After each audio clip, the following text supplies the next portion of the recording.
When you guys end up making the gyro, chances are you're going to wind up having some extra pita bread lying around. So instead of throwing it out, I say make it into pita chips, which we're going to do today.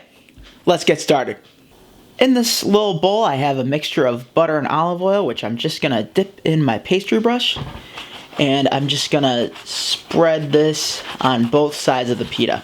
And now I'm going to take our knife, slice it down the middle, cut it the other way, so we can make some pita strips out of this.